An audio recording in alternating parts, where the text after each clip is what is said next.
tardes a todas y a todos. Soy la profesora Beatriz Miranda, directora de la Cátedra Alicia Goyena, dependencia cultural de la ahora Dirección General de Educación Secundaria, conocida también en esta gestión como la Casa de Alicia. Es un placer para mí y para el equipo de trabajo que integro darles la bienvenida a algunos ya nuevamente, a otros por primera vez, a la segunda de las jornadas Desafíos Filosóficos a Nuestro Tiempo, Aproximaciones a la Filosofía Contemporánea, organizadas por la Inspección de Filosofía de la Dirección General de Educación Secundaria, y aprovecho ya y les doy la bienvenida a la inspectora profesora Lilian García y a la profesora de apoyo de inspección, la profesora Alejandra Iriarte, y el agradecimiento una vez más de parte de la Casa de Alicia por esta propuesta que habita nuestra agenda. Un placer para nosotros recibirlos y antes de cederle la palabra ya a Lilian para la presentación de la jornada de hoy y de los expositores, sí darles la bienvenida a Alejandro y a Guillermo a la Casa de Alicia, y como siempre decimos, si es la primera vez, que no sea la última. Gracias a todos.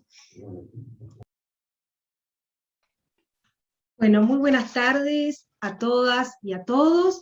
Mi intervención en el día de hoy será muy somera, dado que entiendo que los principales protagonistas son ustedes, nuestros ponentes, nuestros asistentes.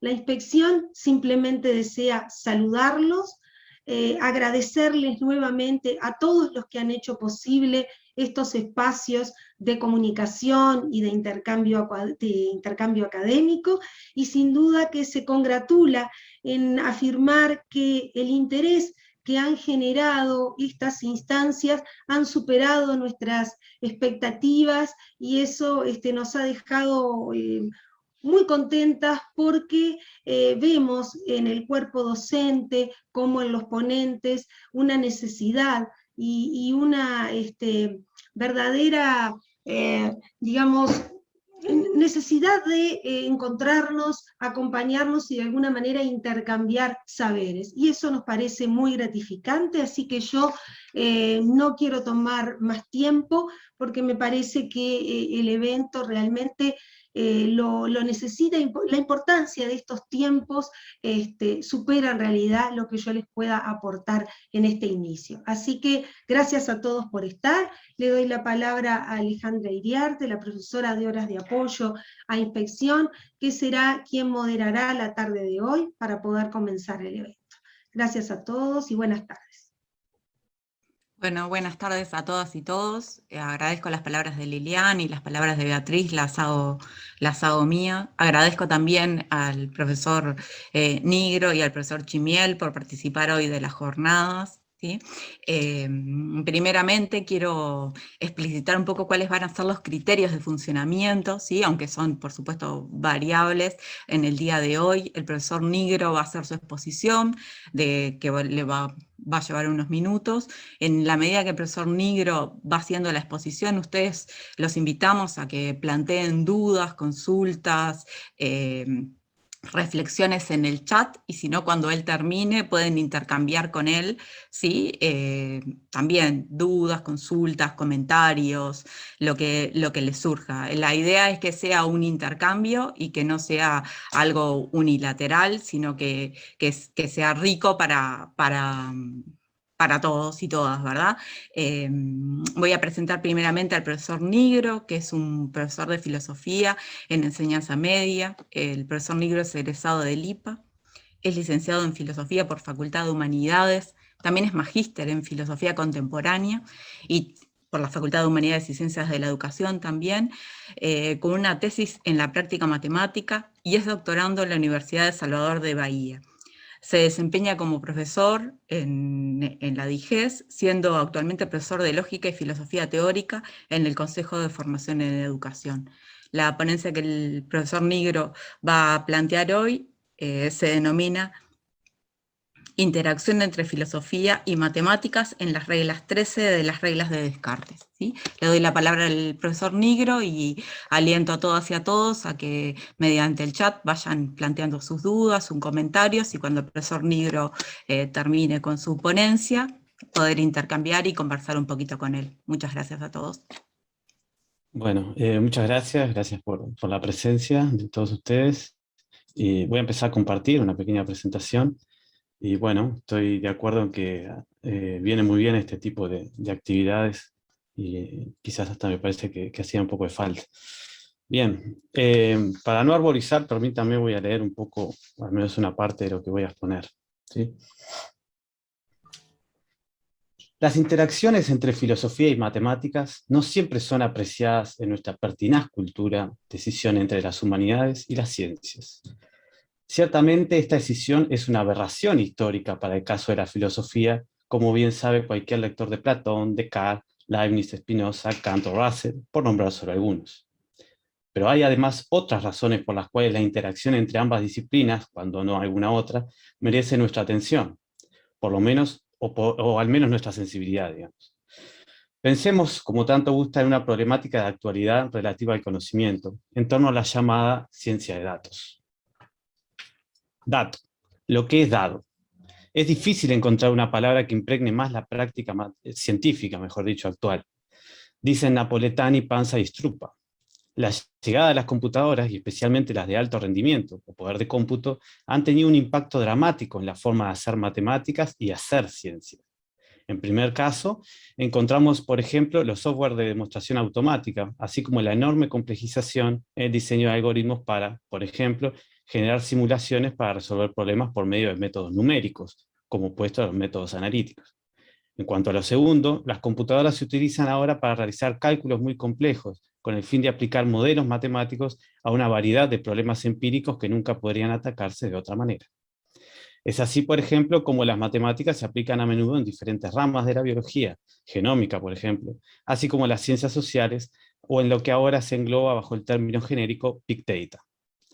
En todos los campos hay un afán por almacenar datos, notable no solo por su tamaño, impensable hasta hace poco, no solo por la velocidad con la que las computadoras los procesan, sino sobre todo por algún aspecto de su modus operandi en la práctica científica.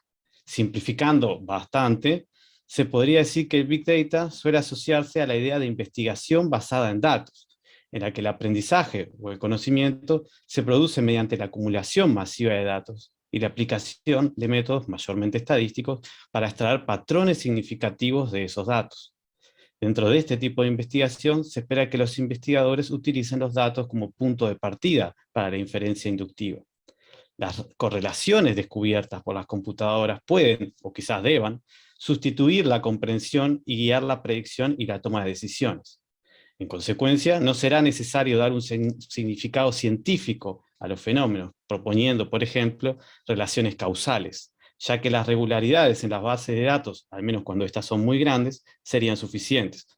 O, como reza un lema conocido, con suficientes datos resolveremos cualquier problema.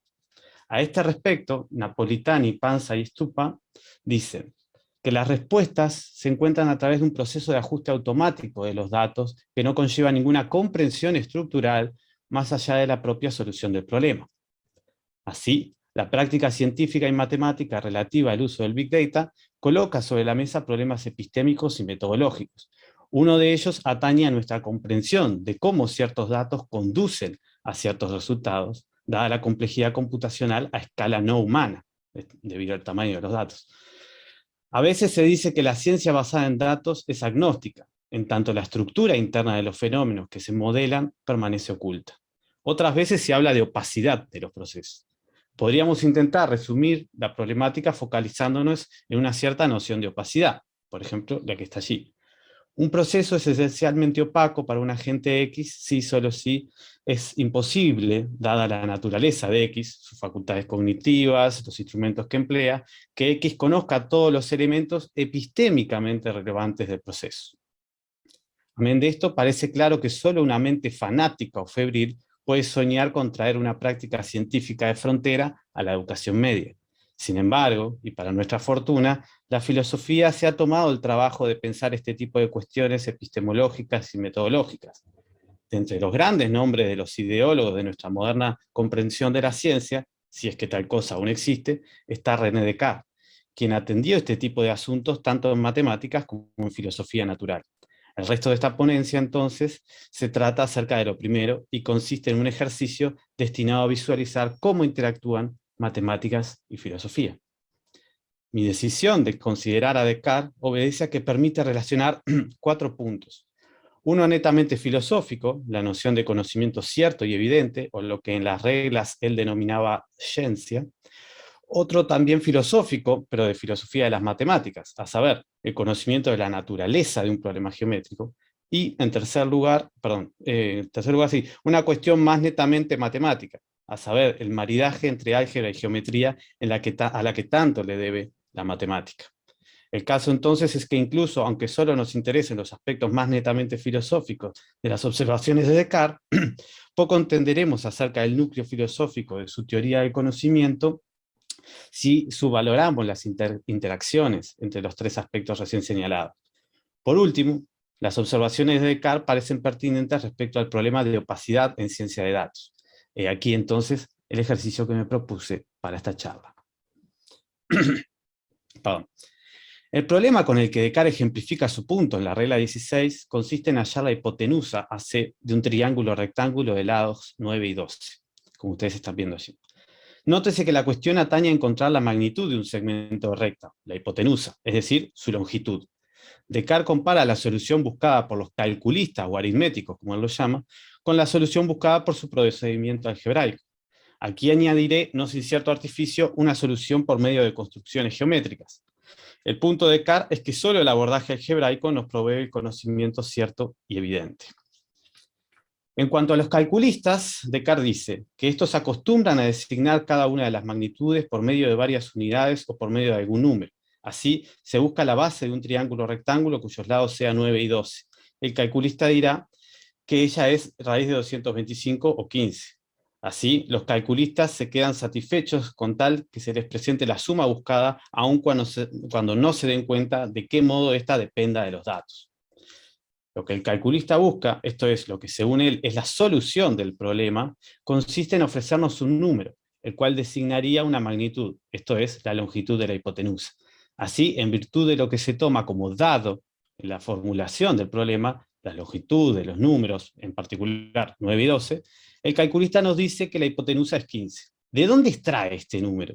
El calculista, naturalmente, va a emplear el teorema de Pitágoras, el cual nos dice que la longitud de la hipotenusa es igual a la raíz cuadrada de la suma de los cuadrados de los catetos, es decir, algo como lo que están viendo, en particular esto último. No obstante, afirma Descartes, al perseguir únicamente el número o la suma con mucho, es decir, al considerar el calculista que la solución consiste en un número, la misma no muestra cómo ese número depende de la información dada en la formulación del problema. Esta dependencia, que es lo que ustedes están viendo en la pantalla, no es parte de la solución del calculista. La solución es el número, el resultado, el output del cálculo. Descartes dice que esta falta de transparencia, por decir así, en la solución del calculista es objetable. Sin embargo, el problema no radica en que 15 no sea el número correcto, pues en efecto lo es. Por lo tanto, la corrección de la solución es una cosa, pero la calidad de la misma, por decirlo así, es otro asunto. El conocimiento que esta solución provee no es un conocimiento de buena calidad, aun cuando la respuesta sea correcta. En efecto, la metodología empleada en la solución no es buena, según Descartes, y, por esa razón, el conocimiento es defectuoso. La moraleja, entonces, es que la evaluación de la solución no se reduce a la corrección del resultado. Por último, permítanme agregar algo, aunque les parezca trivial, que 15 es un número particular, y en tal sentido, esta es una solución también particular. Pero claro, ustedes me podrán decir, después de todo, ¿cómo no va a ser de esta manera si después de todo se trata de una solución particular para un problema que también es particular? Pues los catetos del triángulo tienen una magnitud precisamente particular, 9, 12. Pero entonces, tal cosa, ¿por qué habría de llamarnos la atención? Antes de sugerir una respuesta, veamos rápidamente cómo podríamos resolver, por medio de construcciones geométricas, el problema planteado. En rigor, este problema no es el más idóneo para mostrar el punto de Descartes, como lo sería el problema de la división de triángulo, o el problema de Pappus que tanta fama le trajo. De hecho, en la regla 16, Descartes no compara la solución del calculista con una solución geométrica concreta. Forzaré entonces un poco las cosas por mor de apegarme al problema planteado por el propio Descartes. Cuando digo una solución por medio de construcciones geométricas, quiero dar a entender que la magnitud buscada es un segmento de recta. Así, una solución consiste en construir el segmento cuya magnitud es representada por raíz de 225. La geometría euclidiana permite hacer esta construcción. En particular, puede emplearse el teorema de la altura, que es lo que están viendo en pantalla, de la altura del triángulo rectángulo. Muy rápidamente, este teorema afirma cierta relación de proporción que se da entre los segmentos de dos triángulos semejantes, es decir, dos triángulos cuyas diferencias de tamaño guardan cierta proporción o escala entre ellos. Sucintamente planteado, este teorema afirma que en un triángulo rectángulo la altura h guarda con el segmento n la misma proporción que h guarda con m, tal como se muestra en la figura que están viendo. Ahora bien, podemos decir que la altura h es la raíz cuadrada del segmento a, en la nueva figura, si tomamos el segmento OA como un segmento unidad, pues al hacer la multiplicación cruzada, como se dice a veces, h cuadrado queda igual a a, por lo que h queda igual a raíz de a. La introducción del segmento unidad resultó fundamental para que Descartes elaborara un cálculo de segmentos lineales en su geometría, cosa que le permitió interpretar geométricamente las operaciones algebraicas. Sin embargo, la construcción de la raíz cuadrada ya era conocida por sus antecesores. Así las cosas, una solución geométrica de nuestro problema, el problema originalmente planteado, consistiría en construir el segmento de longitud raíz de 225. Aunque no es un caso muy elocuente, como ustedes estarán viendo, permite apreciar la serie de construcciones geométricas auxiliares, teoremas mediante, para obtener dicho segmento, cuyo detalle ahora no puedo desarrollar por obvias razones de tiempo. Sin embargo, aun cuando el ejemplo no es particularmente complejo, uno podría preguntarse si acaso la pluralidad de construcciones y figuras auxiliares podría devenir en algo así como un estorbo o dificultad añadida para la transparencia en la relación entre la solución, es decir, el segmento buscado a construir, y lo dado en el problema. En efecto, Descartes dice: en relación con el análisis de los antiguos, este está tan circunscrito a la consideración de las figuras que no permite ejercer el entendimiento sin fatigar excesivamente la imaginación. Introduzco este pasaje del discurso del método porque es más conciso y mejor para la exposición, pero consideraciones análogas pueden encontrarse a lo largo de las reglas 13 a la 15. El punto, entonces, es que la acumulación de construcciones o figuras fatiga excesivamente la imaginación. Para Descartes, esto quiere decir que gastamos muchos recursos cognitivos, por decir así, en concebir y retener en la memoria cada figura que se va construyendo. El empleo de figuras, por lo tanto, es cognitivamente beneficioso para nuestra comprensión cuando no fatigamos la imaginación, pero perjudicial en caso de que esto último ocurra. Huelga decir que dicha fatiga cognitiva constituye un defecto metodológico para Descartes. Y una cosa más, por cierto, si me permiten, la construcción del segmento en cuestión también constituye una solución particular a nuestro problema. El tercer procedimiento, el algebraico, es usualmente presentado por Descartes como la alternativa metodológica más perfecta, en tanto carece de los defectos de las anteriores, a la vez que le provee el tipo de conocimiento que él pretende. Descartes repite en muchos lugares cómo se procede algebraicamente para resolver un problema geométrico, siendo en su texto Geometría, ¿no?, uno de los ensayos que acompaña el discurso del método, el texto canónico a tales efectos. Tomemos, sin embargo, la descripción sucinta en la regla 16 aplicada a nuestro problema, donde Descartes dice que se busca la base AC en el triángulo rectángulo ABC y abstraigo la dificultad para buscar de un modo general la magnitud de la base a partir de la magnitud de los lados. A continuación, en lugar de AB, que es igual a 9, pongo A. En lugar de BC, que es igual a 12, pongo B. Y así lo demás. Así pues, al colocar A en vez de 9, no solamente designamos el segmento AB, sino que abstraemos su magnitud particular, que era 9. Haciendo algo análogo con la magnitud 12 y empleando algún otro signo para identificar lo que se busca, por la famosa incógnita, entonces, gracias al teorema de Pitágoras, lo que obtenemos es una formulación general del problema bajo la forma de una ecuación, que es lo que ustedes están viendo allí. Es importante notar que esta es una formulación general de nuestro problema, tan general que vale para obtener la magnitud de cualquier hipotenusa de un triángulo pitagórico. En particular, vale tanto cuando la misma es conmensurable con los catetos como cuando la misma no lo es. Pero entonces, ¿es este nuestro problema? Descartes dice que una vez encontrada una formulación general, como la que aparece allí, conviene someterla a los números dados para que veamos si quizás ellos nos proporcionan una solución más simple, de donde conoceremos que la base 15 es conmensurable con los lados 9 y 12, pero de un modo general, porque sea es decir, porque sea la base de un triángulo rectángulo cuyos lados es uno al otro, como 3 es a 4. Hay que darle un poquito de sentido a lo que... Sí. El profesor Nigro, le quedan aproximadamente 10 minutos. ¿Está? Usted Muy lo bien, maneja. muchas gracias. Vamos a tratar de dar un poco de sentido a lo que está diciendo Descartes aquí. Para empezar, téngase presente que 9 sobre 12 es igual a 3 cuartos, pues hay un entero positivo n, tal que 9 es igual a 3n y 12 es igual a 4n. Es decir, 3 cuartos es la reducción de la razón 9 doceavos. Esto nos dice que 9 doceavos es un número racional, y por lo tanto hay un segmento de recta que mide o es conmensurable con los catetos y la hipotenusa. En efecto, un segmento de longitud 15, más allá de del sistema métrico que usemos, centímetros, yardas, lo que sea, es conmensurable con los catetos de longitud 9 y 12, pues 15 es un número racional. En particular, 3, en un segmento de longitud 3 es el que permite medirlos.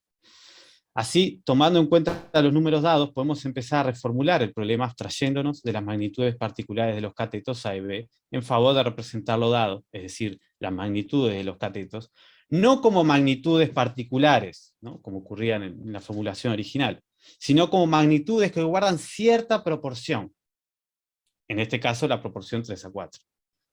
Este viraje de las magnitudes concretas a la relación de proporción entre ellas permite generalizar el problema concreto dado a una clase de problema. Esto es, en principio, la clase donde los catetos dados guardan la proporción en cuestión.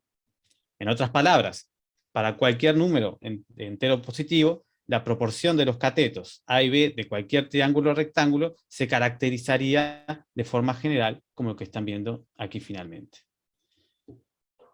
No es la caracterización, obviamente, de los catetos de cualquier triángulo o rectángulo que pudiésemos concebir, sino en todo caso una generalización a partir de los datos dados en el problema original. Debido a que la hipotenusa del triángulo consiste en la ecuación pitagórica, podemos sustituir A por 3n y B por 4n y obtener lo que ustedes están viendo allí. De esta forma, constatamos que la longitud de la hipotenusa es conmensurable con la longitud de los catetos, ya que la razón entre ellos es de 3 a 4. Por lo tanto, al aplicar la formulación general de la hipotenusa extraída del teorema de Pitágoras a los números particulares dados en el problema, obtenemos un nuevo conocimiento más general que el original, y, si se quiere, implícito o subyacente en la formulación original del problema. Esto es, el hecho de que la base sea conmensurable. Así pues, la formulación más general y precisa del problema basada en los datos sería algo como lo que ustedes están viendo. Pero, ¿qué obtenemos a partir del análisis algebraico del problema? ¿Para qué lo hacemos, al fin de cuentas? De acuerdo con Descartes, lo hacemos principalmente para que las partes del objeto que atañe a la naturaleza de la dificultad permanezcan siempre distintas y no sean envueltas por números inútiles. Todo esto distinguimos nosotros que buscamos un conocimiento evidente y distinto de las cosas, es decir, una solución que dependa de los datos, en lo cual solo, sin embargo, consiste propiamente la ciencia. Nótese que, mediante el análisis algebraico, obtenemos una presentación algebraica del mismo, por medio de la ecuación, que está ausente en la formulación original. Esta nueva presentación es más general, y a tales efectos hemos hecho abstracción de las magnitudes particulares, así como de la figura. De esta manera, la nueva formulación nos provee la forma general que tiene todo problema que consista en construir una ecuación como la que está allí, donde los catetos guarden la relación 3 a 4, la relación de proporción 3 a 4. Nótese entonces que mientras la construcción de esta ecuación es un problema general, es imposible considerar un problema geométrico general, sino solo multitudes de problemas geométricos particulares. Por lo tanto, el conocimiento de la naturaleza de un problema implica considerarlo como miembro de una clase de problemas. La nueva presentación exhibe además la relación entre lo que se busca, que hoy llamaríamos incógnita, y lo que estaría dado en el problema. En particular, esta formulación distingue con un signo propio cada uno, pero añadiendo además la relación estructural entre los mismos, la cual está dada por el teorema de Pitágoras. Es la perspicuidad, entonces, con la que la ecuación exhibe esta relación estructural, lo que hace que tengamos un tipo de conocimiento novedoso, gracias al análisis algebraico, claro. En efecto, el conocimiento de la naturaleza de un problema involucra el conocimiento de esta relación estructural, y, como dice Descartes, es este tipo novedoso de conocimiento aquello en lo que consiste el conocimiento cierto y evidente, o ciencia. Bueno, este tipo de conocimiento involucra otras novedades matemático-filosóficas en las que no voy a entrar, ni podría entrar ahora, como la clasificación algebraica de las curvas y problemas geométricos en planos, sólidos, supersólidos, etc. Así como su relación con la idea misma de una prueba de imposibilidad, por ejemplo, la imposibilidad de cuadrar el círculo por regla y compás. Pero lo relevante para el tipo de ejercicio que me propuse es que este tipo de conocimiento novedoso no ocurriría en los abordajes aritméticos y la construcción geométrica al estilo sintético, precisamente, dado que la relación estructural entre lo dado y lo que se busca no era perspicuamente exhibida, es decir, no estaba representada por medio de una ecuación. Por lo tanto, esos métodos no nos proveían del conocimiento de la naturaleza del problema o la verdadera ciencia, por más correctas que pudiesen ser sus soluciones. Así, Descartes ve en el análisis algebraico de problemas geométricos un nuevo método que nos provee un tipo novedoso de conocimiento, de una calidad distinta, superior. Bueno, para ir terminando prácticamente. Una última consideración antes de pasar a la conclusión parece pertinente. Descartes nunca pensó en el álgebra como una disciplina autónoma dentro de las matemáticas, sino como una técnica o arte para resolver problemas geométricos. En efecto, el álgebra estaba al servicio de resolver problemas geométricos, tal como mostró Henk Post hace varios años. En tal sentido, las operaciones algebraicas siempre representan construcciones geométricas, tal como veíamos anteriormente para el caso de la construcción de una raíz cuadrada. O sea, la construcción de la ecuación, precisamente lo que estábamos haciendo anteriormente. En efecto, por tal razón es que la formulación general del problema que hice decía construir la ecuación. Así las cosas, el método de Descartes para resolver problemas geométricos tiene dos momentos. Uno analítico, que emplea el álgebra para reducir cualquier problema a una ecuación apropiada, y un momento sintético, en el que encontramos la construcción geométrica apropiada del problema, sobre la base precisamente de la ecuación. Por lo tanto, Descartes distingue el conocimiento de la naturaleza de un problema del conocimiento de su solución particular. Para concluir, hemos observado, por un lado, que el tipo de conocimiento que Descartes adjetiva como ciencia se diferenciaba cualitativamente de la mera obtención de un resultado, en virtud de que en el primer caso se exhibe la naturaleza del problema, es decir, la dependencia estructural de lo que debemos hallar respecto de los datos del problema. Por otra parte, este tipo de conocimiento en la solución de problemas geométricos se obtiene por medio del análisis algebraico y no por medio de los procedimientos sintéticos o aritméticos que Descartes objetaba. Tenemos entonces un nuevo tipo de conocimiento que Descartes encuentra paradigmáticamente ejemplificado en el uso del álgebra en la resolución de problemas geométricos. Finalmente, podemos explicitar la conexión que estas observaciones guardan con el mencionado problema de opacidad en ciencia de datos, a saber, así como Descartes objetaba las soluciones aritméticas y sintéticas que no estén mediadas por el análisis algebraico, en virtud de que las mismas tienden a opacar la relación entre la solución y los datos, los modelos matemáticos estadísticos a menudo empleados en ciencia de datos para resolver problemas también parecen ser cuestionables en estos mismos términos. Este es, en definitiva, el ejercicio que me propuse para hacer hoy, para ustedes. Mostrar una interacción entre filosofía y matemáticas en Descartes que nos permita no tanto abordar un problema actual, lo cual requiere una formación de mayor nivel, de la que yo al menos carezco, sino sensibilizarnos acerca del mismo, a partir de la exploración cuidada de un pensador clásico. Muchas gracias.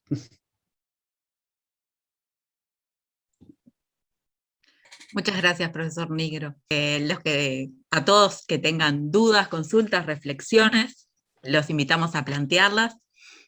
Hay muchos agradecimientos por ahí, todos en realidad están agradeciendo, pero estaría bueno que pudieran plantearle de repente sus consultas o alguna reflexión al profesor Nigro. Si me permitís, en todo caso, si no hay nadie, Claro. simplemente hacer una aclaración. No, bueno, un poco la intención, como decía, era hacer este ejercicio para mostrar un poco la interacción entre estas disciplinas, entre matemática y filosofía, que en el caso de Descartes es inevitable, pero a veces en mi propia experiencia uno no sabe del todo cómo manejarla, digamos, ¿sí? Al menos eso me ha pasado a mí. Y bueno, entonces, este ejercicio que aparte tiene, digamos así, la parte matemática o técnica es bastante manejable aquí, en este ejemplo por lo menos, servía un poco para ilustrar eso, digamos, y simplemente esa era un poco la intención nomás.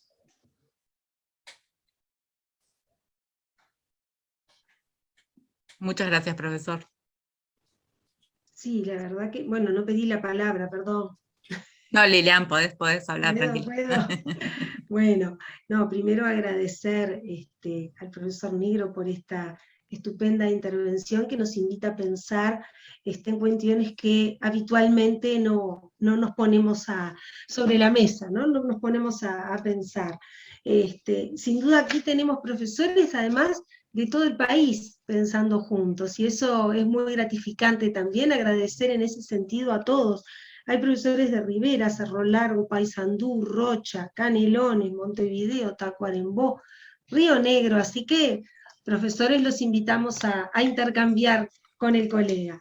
Yo me preguntaba un poquito y me resultaba muy interesante este final donde tú hablabas de la opacidad de las ciencias, de datos y la relación con los modelos estadísticos, ¿no?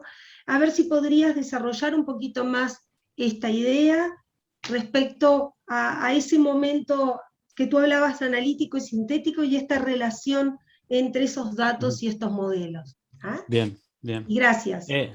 No, por favor, gracias por la pregunta en realidad, o el comentario. Sí, a ver, digamos, dentro de lo que pueda decir con suficiente generalidad y suficiente competencia. Esta opacidad de la que se habla, digamos, ¿sí? en ocasiones, o este carácter aparentemente agnóstico, como dicen a veces, refiere a que, digamos así, el empleo de este tipo de modelado, a raíz de la cantidad de información que maneja, decía yo, a escala no humana, entonces ocurre a veces que no se sabe muy bien por qué se da el resultado que se da, digamos, o por qué se da la predicción que se da. No se sabe muy bien, es una forma un poco tramposa de decirlo, pero a veces uno podría pensar del siguiente modo: bueno, dado que no sabemos muy bien lo que pasa ahí adentro, entre comillas, entonces a veces la relación entre el resultado y el dato no aparece del todo transparente. Esto es un tema que, por ejemplo, cuando uno hace un curso sobre este tipo de cosas, se presenta mucho, por ejemplo, en lo que es la visualización, que tiene que ver con dos cosas. Una, la comunicación de los resultados, y otra, cómo esos resultados nos permiten entender el dominio al que se aplica el modelo, ya sea negocios, clima, ¿bien? Coronavirus o lo que fuere que se aplique, ¿bien? En relación a esa opacidad, lo que plantea Descartes un poco en su crítica metodológica, un poco a la matemática clásica para su tiempo, la matemática de los antiguos y la aritmética de los modernos o premodernos, es un poco la siguiente.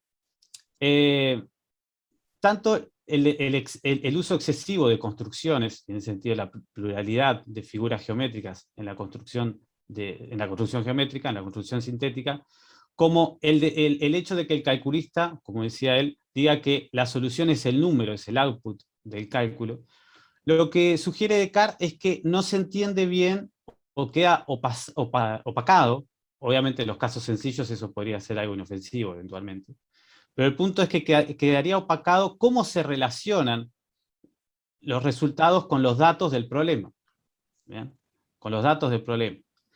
Entonces fíjense que el uso de la herramienta algebraica para Descartes lo que presentaba como ventaja en ese sentido es que el problema queda formulado, al quedar el problema formulado por una ecuación, cosa que no era tan común de hacer, ¿bien? Porque muchas veces, por ejemplo, se usaban recursos metodológicos para solucionar problemas, pero no estaba claro la pertinencia, digamos. Por ejemplo, si podía haber métodos más simples. ¿Bien? Entonces, el trabajo con algebraico ahí permitiría, de acuerdo con Descartes, revelar dos cosas. Una la mencioné más que la otra. Por un lado, la relación de lo que se busca con lo que se sabe o se toma como dado. Y en ese sentido, la ecuación presenta eso, porque la incógnita está en función de lo que se sabe. O sea que ahí hay una primera perspicuidad relacionada con, vamos a decir así, con el medio representativo, en este caso el lenguaje algebraico. Y en segundo lugar, algo que mencioné menos, pero muy al pasar, y que es muy importante en realidad para el proyecto, para el pensamiento matemático más de Descartes, que ya se aparta, digamos, un poco más del interés filosófico que tenía esta charla, digamos, tiene que ver con el hecho de obtener una clasificación de los problemas geométricos. De hecho, es así como arranca su texto de geometría, una clasificación de todos los problemas geométricos, de forma tal que esa clasificación nos permita decir, para cada tipo de problema, cuáles son los recursos metodológicos más simples para resolverlos. Y esto en realidad empezó a tener una repercusión súper importante, porque una vez que uno tiene definido de forma precisa cuáles son los métodos o los medios que uno acepta, vamos a decir así, para solucionar el problema, entonces ahí uno se puede empezar a preguntar si es posible resolver ese problema con tales o cuales métodos. Y eso era muy difícil para los griegos antiguos, en parte porque no tenían, digamos, buenas clasificaciones, vamos a decir así. Y ahí es una de las innovaciones de Descartes y uno de los puntos más importantes de su proyecto geométrico, digamos. Entonces es la falta de una representación perspicua lo que Descartes ve como una debilidad, digamos así. Y esto mismo, o algo parecido, vamos a decir así, mejor, parece ocurrir en ciencia de datos cuando se le pone tanta importancia a la visualización de los datos. A la visualización. A eso surge incluso a otras cuestiones, como el rol de los diagramas, ¿bien? Pero por lo pronto, la visualización de los datos es fundamental básicamente por dos razones. La comunicación de los mismos y la evaluación de nuestra comprensión del dominio al que se le aplicó. ¿Bien? Entonces es un problema de representación. Ese es un poco el enganche. Muy claro, muchas gracias. Y además me parece que es todo un tema filosófico que podríamos discutir en otro encuentro, ¿no? Este tema del dato y la interpretación del mismo, que me resulta muy interesante. Muchas gracias nuevamente, Guillermo, por tus aportes en la tarde de hoy.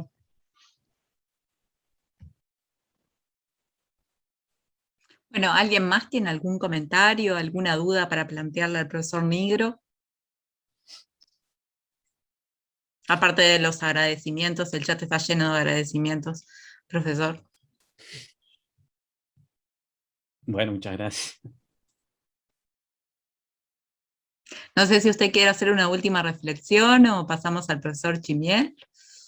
No, bueno, simplemente invitar, digamos, si yo empecé hablando de una especie de pertinaz escisión entre humanidades y ciencias, creo que como alguien que hizo toda una trayectoria educativa fundamentalmente en las humanidades y en el bachillerato humanístico, creo que de alguna, y que da clase de lógica en el primer año de formación docente, creo que, digamos así, hay como una cuestión de decir, bueno, a mí me ha pasado muchas veces como docente de lógica, decir, bueno, esto parece mucho matemática, por lo tanto me estafaron, digamos, ¿sí? Yo me anoté una carrera de filosofía, y hubo aquí una suerte de estafa y una decepción. Y bueno, creo que eso es problemático, ¿Y dónde se nota esa problematicidad? En cosas muy cotidianas. Bueno, por ejemplo, cuando trabajamos con autores como estos, ¿no? Como ya sea Descartes u otros, donde eso inevitablemente aparece y ahí se nos genera un problema de decir, bueno, ¿qué hacemos con esto? Un resultado negativo que he visto e incluso he practicado lamentablemente a veces, cuando era más joven sobre todo, es decir, bueno, acá Descartes dice que la matemática es lo mejor que hay, ese conocimiento cierto y evidente, y punto. Y eso lo que nos transmite es una opinión de Descartes como una especie de dogmático. Y no solamente no era dogmático, sino que de hecho justamente hoy recién presenté algunas críticas metodológicas de Descartes, y es solo algunas. ¿Bien? O sea que en ese sentido se hace todo como más chato, digamos, si no tenemos cierta sensibilidad por ese tipo de interacciones que planteamos. Eso. Muchas gracias. Gracias, Guillermo. Acá la profesora Sonia Darwich tiene una consulta para hacerte, yo la voy a leer, si la profesora quiere abrir micrófono, por supuesto que puede hacer un intercambio directo contigo. La profesora pregunta, ¿cómo podríamos aplicarlo a una clase de quinto científico, por ejemplo? Confieso que siempre me ha resultado difícil esta tarea.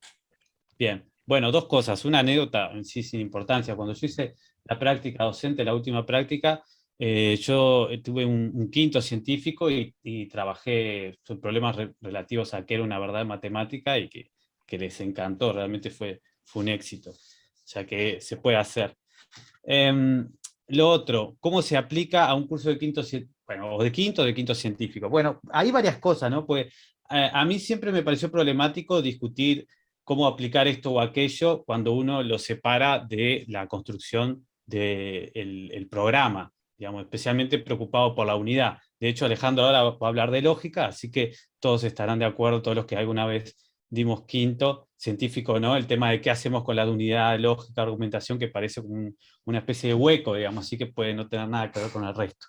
Entonces, más allá de eso, que es la mejor manera de responder a la inquietud, mira, yo lo que creo es, por un lado, y esto es una decisión, cuando nosotros trabajamos Descartes en quinto o relativo al conocimiento, lo más usual es trabajar el Descartes de las meditaciones.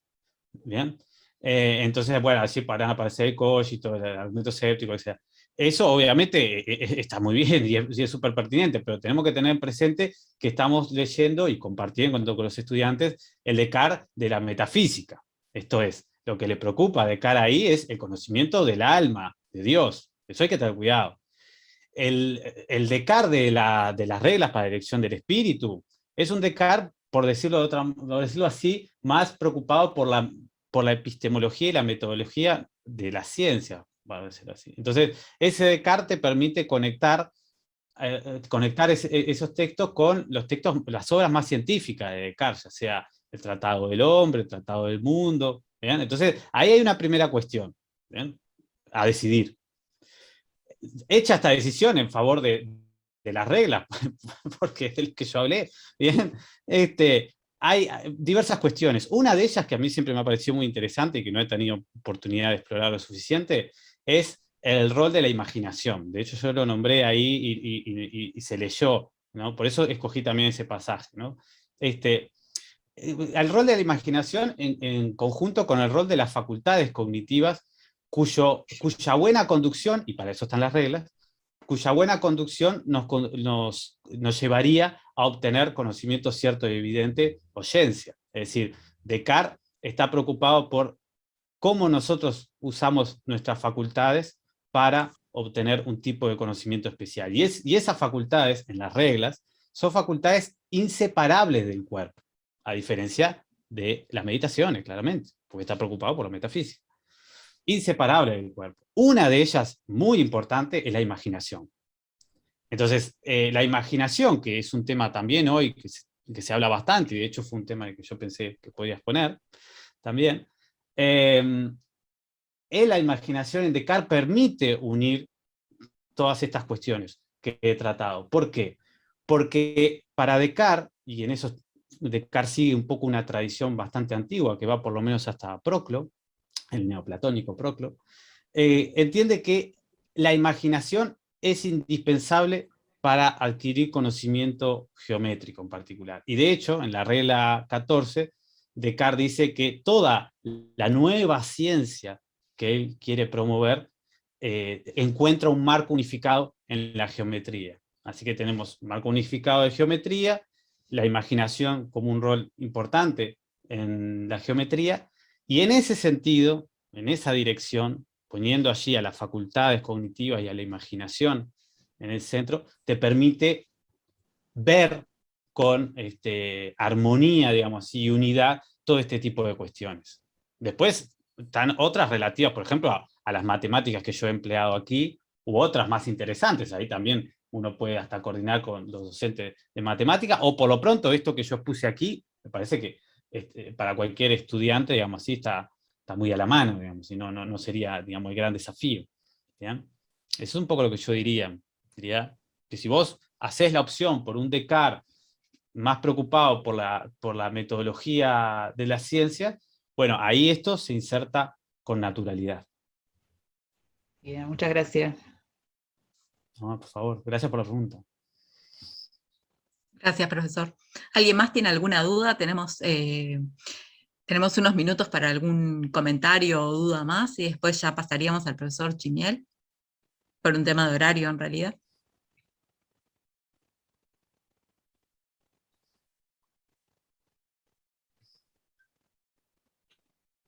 Bueno, si no surgen más dudas, profesor, ¿usted quiere hacer algún comentario más? No, ya es suficiente. Bien, bueno, le agradecemos mucho su participación, muy interesante, y lo esperamos para que se quede con nosotros en la participación del profesor Chimiel. ¿Sí? No me la perdería nunca. Muy bien, perfecto, es lo que esperábamos. El profesor Chimiel es magíster en Filosofía Contemporánea por la Facultad de Humanidades y Ciencias de la Educación, también es licenciado en Filosofía, es doctorando por la Facultad de Humanidades también y Ciencias de la Educación, profesor del CFE de Lógica y de la Facultad de Humanidades. La ponencia del profesor Chimiel tiene como nominación el concepto de consecuencia lógica informal y formal. Le damos la palabra al profesor Chimiel. El procedimiento va a ser igual que con el profesor Nigro, ¿sí? El profesor va a exponer más o menos 20 minutos, ustedes pueden ir planteando, o los invitamos a ir planteando sus preguntas, sus reflexiones, sus dudas en el chat, y si no, luego tenemos unos minutos para intercambiar con el profesor Chimiel. Muchas gracias, profesor, le damos la palabra. Bueno, muchísimas gracias. Muchas gracias a la cátedra, a Alicia Goyena y a la Inspección de Filosofía por la oportunidad de participar en las jornadas. Y bueno, lo que les voy a plantear es un tema que está dentro de mi proyecto de doctorado, es una especie de avance de eso, una parte de eso. Y creo, vamos a ver si soy claro en la presentación, pero creo que tiene cierto interés para todos los que nos enfrentamos a enseñar lógica, digamos, sobre todo en filosofía, ¿no? O sea, es un problema que es filosófico, pero que de alguna manera tiene una cierta incidencia en la enseñanza de la lógica. Entonces, bueno, la titulé así, Concepto, Consecuencia, Lógica Informal y Formal, desafíos conceptuales para pensar la lógica desde la filosofía. Entonces, quería comenzar con esta cita de Shapiro, de Stewart Shapiro, que es un lógico bastante conocido, que dice: en un libro o una clase típica sobre lógica simbólica, al principio se dan una o dos de las caracterizaciones preformales de consecuencia lógica, con o sin una breve discusión. Sin embargo, muy rápidamente el lector o el estudiante se encuentra probando teoremas sobre la relación de satisfacción entre ciertas cadenas de un alfabeto finito y cierto conjunto de netuplas. Entonces la cuestión que surge es cuál es la relación entre las nociones, la noción de consecuencia lógica e informal con la que comenzamos los cursos, y las nociones matemáticas de teoría de modelos, que suelen ser las que definimos matemáticamente en un curso de lógica o que aparecen en los cursos de lógica, en los libros de lógica. Entonces, este problema es la relación, digamos, entre los conceptos informales de consecuencia lógica y los conceptos formales de consecuencia lógica.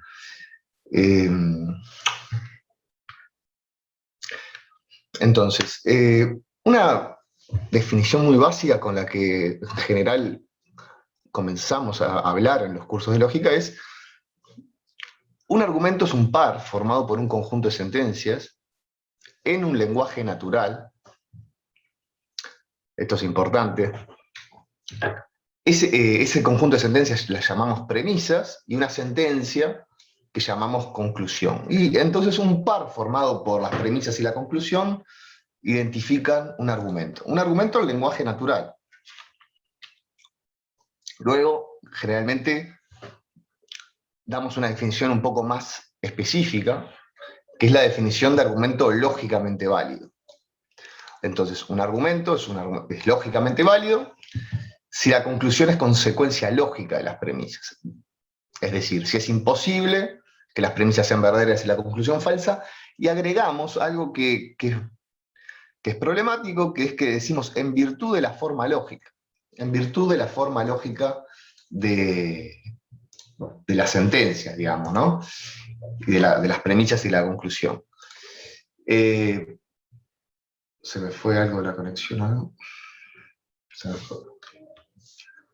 Queda un poquito colgado algo, pero ya se arregló. Bien, entonces el problema es este concepto de ser válido en virtud de la forma lógica. Lo que voy a plantear hoy en esta charla es justamente un problema conceptual que hay con cómo entender esto de en virtud de la forma lógica. Y una confusión que algunos autores han señalado, en confundir la forma lógica con el esquema del argumento. Y es una confusión que aparece en todos los niveles, es decir, aparece en un plano más conceptual, más filosófico, más abstracto, si se quiere, y aparece también en libros importantes de lógica, en cómo presentan la cuestión, en cómo dan esa introducción.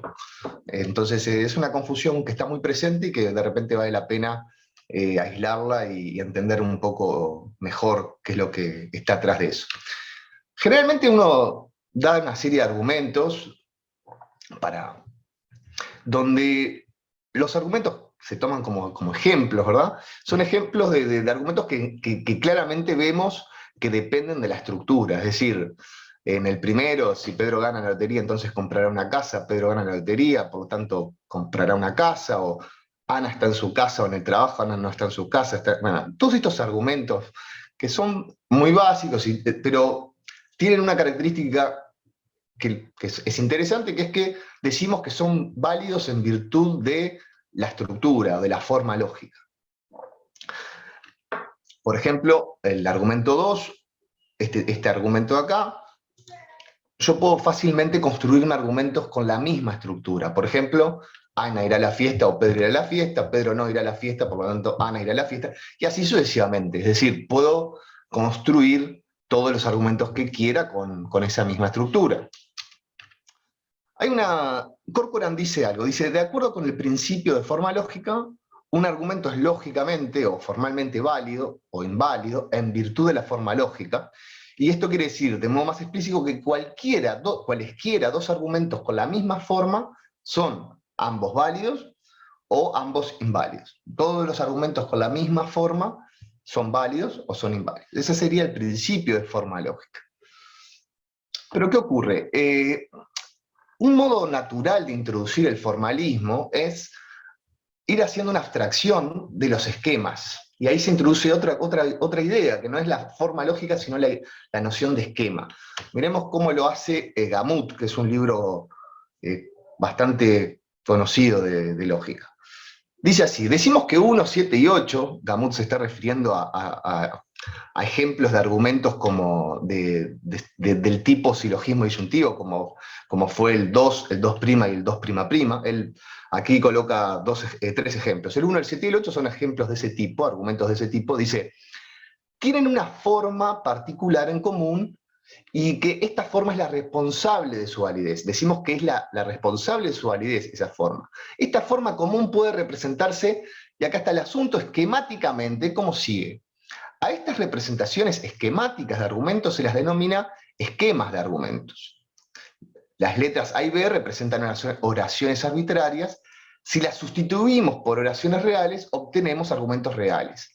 Cualquier sustitución del esquema da como resultado un argumento válido. Y por esta razón decimos que es un esquema de argumento válido. Esto es curioso, ¿verdad? Porque parecería que lo que están diciendo acá Gamut es que alcanza con explicitar este esquema, donde A y B simplemente están indicando que son sentencias, son variables, digamos, son variables libres que representan sentencias cualesquiera.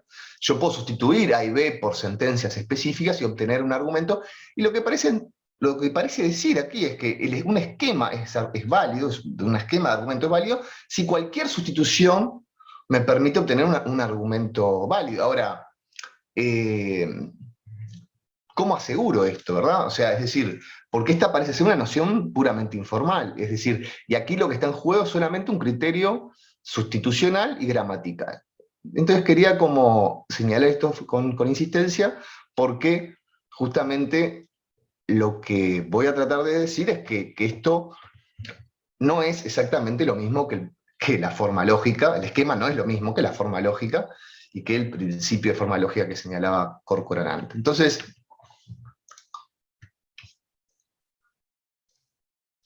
algunas observaciones. Para aplicar la noción de esquema, de argumento válido, de esquema, argumento válido, solo necesitamos nociones gramaticales que permitan aplicar correctamente la sustitución. Por ejemplo, sustituir las letras A y B por oraciones. Observemos que la noción de esquema de argumento válido es una noción informal, en dos sentidos. Por un lado, aplica directamente sobre argumentos en lenguaje natural. No estamos hablando acá de un lenguaje formal. Por otro, no tenemos un control matemático de las posibles sustituciones. Es decir, el modo mediante el cual producimos argumentos reales, sustituyendo las letras por oraciones, no nos asegura, matemáticamente obviamente, que todos los argumentos que podamos obtener sean válidos. De hecho, podemos generar contraejemplos de esos esquemas. Sin embargo, bueno, esta idea del esquema suele ser la motivación para introducir el concepto formal de consecuencia lógica. En cierto modo, podemos decir que el concepto formal de consecuencia lógica pretende capturar matemáticamente dichos esquemas. Y el primer paso es capturar esas formas lógicas representadas en los esquemas mediante fórmulas de un lenguaje formal específico, que claro, aquí tenemos una variedad de lenguajes. Típicamente el lenguaje de la lógica proposicional y el lenguaje de la lógica de primer orden. Entonces bien, el concepto formal de consecuencia lógica, ya sea en su versión semántica, consecuencia semántica, o en su versión sintáctica, consecuencia sintáctica, es relativo a un lenguaje formal. Con eso en orden podemos definir nuestra noción de consecuencia semántica y de consecuencia sintáctica. Esto es típicamente lo que se hace en cualquier libro de lógica y en cualquier curso introductorio, ¿tá? Pero claro, lo que queda de alguna manera, no se me ocurre otra expresión que decir que en el aire, queda un poco en el aire, que no se sabe muy bien cómo es que se ata la noción informal con la que partimos con estas nociones informales, con estas nociones formales, con estos conceptos formales. Ese esquema parece ser algo medio intermedio, pero bueno, podemos cuestionar un poquito esta idea de esquema, justamente pensando un poco en los contraejemplos. Pero bueno, antes de ir a los contraejemplos, básicamente nuestro modelo de evaluación argumental suele tener estos pasos, ¿no? Identificamos el argumento, lo formalizamos en un lenguaje formal específico, LP, o sea, lógica proposicional o lógica de primer orden. Esto sería el argumento formalizado. Luego lo evaluamos, el argumento formalizado, mediante conceptos formales, lo evaluamos matemáticamente, y luego juzgamos el argumento original. Y este es un poco el tema clave acá. ¿En qué sentido la formalización y la evaluación formal nos permite evaluar, juzgar el argumento original? Bueno, este es simplemente una diapositiva donde planteo muy breve lo que hacemos generalmente en los cursos de lógica. Tomamos un argumento, puede ser este de acá, si Juan estudia, entonces recibe un argumento típico de curso de lógica. Luego lo formalizamos, por ejemplo, en proposicional, P entonces Q, Q entonces R, P por tanto R, y probamos esto en un sistema formal, encontramos una derivación o lo probamos mediante el concepto de consecuencia semántica. Y juzgamos, o sea, esto es lo que hacemos realmente, bueno, juzgamos el argumento original, decimos, bueno, ahora que lo probamos formalmente, tengo una cierta garantía de que el argumento original es lógicamente válido? Bueno, parecería que hacemos algo de este tipo, yo lo puse explícitamente en el modelo de evaluación, pero no está muy claro cómo es que justificamos ese pasaje de la evaluación formal a la evaluación del argumento original. Y es problemático ese pasaje porque depende de cómo entendemos justamente la noción de formalización. Bueno, avancemos un poco acá. Contraejemplo, Graham Priest. Graham Priest da un argumento. Dice, bueno, consideren este argumento, si Juan está en París, entonces está en Francia, si Juan está en Londres, entonces está en Inglaterra, tomemos esas dos premisas, y concluimos, si Juan está en París, entonces está en Inglaterra, o si está en Londres, entonces está en Francia. Uno diría, bueno, este es un argumento inválido, es decir, tiene premisas verdaderas y la conclusión es falsa. Sin embargo, si uno lo formaliza en proposicional, con un diccionario típico, ¿no? Juan está en París P, etc., nos quedaría justamente un argumento formalmente válido. O sea, esto se puede demostrar, se puede encontrar una derivación en proposicional, en un sistema formal para proposicional. Entonces, ¿qué diríamos? Fíjense, tenemos un argumento del cual que consideramos inválido, es decir, desde el punto de vista informal lo consideramos inválido. Y la formalización nos da que es un argumento válido, o sea, es decir, formalmente válido. Entonces, obviamente esto no nos hace corregir el juicio sobre el argumento original. ¿Qué está pasando acá? Graham Priest pone este ejemplo para cuestionar que los condicionales materiales captan el significado de los condicionales del lenguaje natural. Bueno, evidentemente no podemos cambiar nuestro juicio sobre el argumento original en base a esta formalización, ¿tá? Pero del punto que quiero señalar en esta charla es que si uno toma la noción de esquema que da Gamut y simplemente toma esta idea de categoría gramatical y de sustitución, perfectamente este argumento se puede producir por un esquema adecuado. Entonces, ahí es donde voy, de que decir, bueno, que se pueda producir por un esquema adecuado no quiere decir que el argumento tenga la forma lógica que el esquema representa. Y ese es el punto que quería presentarles, ¿no? Vamos a ver otro ejemplo. Corcoran da un ejemplo en la misma línea. Me queda poquito, 10 minutos, ¿no, Alejandra? Más o menos. Sí, 10 minutos más o menos te quedan. Está. Sí, me va a sobrar tiempo. El tema es, Corcoran coloca este ejemplo en la misma dirección de lo que estoy planteando. Es decir, si Ana es Lucía, entonces Lucía es Ana. Lucía es Ana, por lo tanto Ana es Lucía. Este argumento, que uno diría, bueno, es válido, es decir, si las premisas son verdaderas, la conclusión es verdadera, necesariamente. Sin embargo, uno lo podría formalizar con esta formalización, P entonces Q por tanto P, que es una falacia de afirmación del consecuente. Entonces uno diría, bueno, como lo puedo formalizar de esta manera, y obviamente este argumento formalizado es inválido, formalmente inválido, vamos a decir que el argumento original es inválido, o sea, el mismo problema que en el contraejemplo de Graham Priest, o sea, hay un desajuste entre el argumento original, las intuiciones que tenemos respecto del argumento original, y la evaluación formal que hacemos o matemática que hacemos del argumento. Obviamente, el mismo asunto.